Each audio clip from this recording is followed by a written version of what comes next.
Do KTR and Nimmala Ramanaidu voice అని రాధాకృష్ణ గారు అడుగుతున్నారు. నిమ్మల రామానాయుడు గారి వాయిస్ అయితే నేను ఎప్పుడు ప్రాక్టీస్ చేయలేదండి. కేటీఆర్ గారిది కొంత వచ్చు. కొంచెం తెలంగాణ స్లాంగ్ ప్రాబ్లం ఉండటం వల్ల నేను అది కంటిన్యూ చేయలేకపోతున్నాను. సరే, వాయిస్ ఎలా ఉంటుందంటే, ఇలా తెలంగాణలో ఉన్నటువంటి ప్రతి ఒక్క తెలంగాణ ప్రజలందరికీ కూడా నా హృదయపూర్వక నమస్కారం తెలియజేస్తా ఉన్నాం. మరి తెలంగాణ సాధన విషయంలో కేసీఆర్ గారు చేసిన కృషి అందరికీ తెలిసిన విషయమే.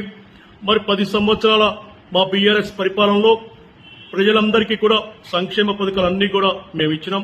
ప్రజలందరూ కూడా చాలా సంతోషంగా ఉన్నటువంటి పరిస్థితి చూసాం. మరి ఇప్పుడు ప్రజలు మార్పు కోరుకున్నారు. మార్పు కోరితే ఈ రేవంత్ రెడ్డి వచ్చాడు. రేవంత్ రెడ్డి వచ్చి ప్రజలకు సంక్షేమ పథకాలు ఇవ్వాల్సింది పోయి మా ప్రభుత్వం పైన నిందలేస్తా ఉన్నాడు. కేసీఆర్ని ఇబ్బంది పెడతా ఉన్నాడు, మమ్మల్ని ఇబ్బంది పెడతా ఉన్నాడు, మా పార్టీలో ఉన్న ప్రతి ఒక్కరిని కూడా ఇబ్బంది పెడతా ఉన్నాడు. ప్రజలందరూ కూడా ఇది గమనిస్తూనే ఉన్నారు. ఖచ్చితంగా ఈ ప్రభుత్వానికి దెబ్బ కొట్టే రోజు త్వరలోనే వస్తుందని కూడా ఈ సందర్భంగా తెలియజేస్తా ఉన్నా. జై హింద్, జై తెలంగాణ.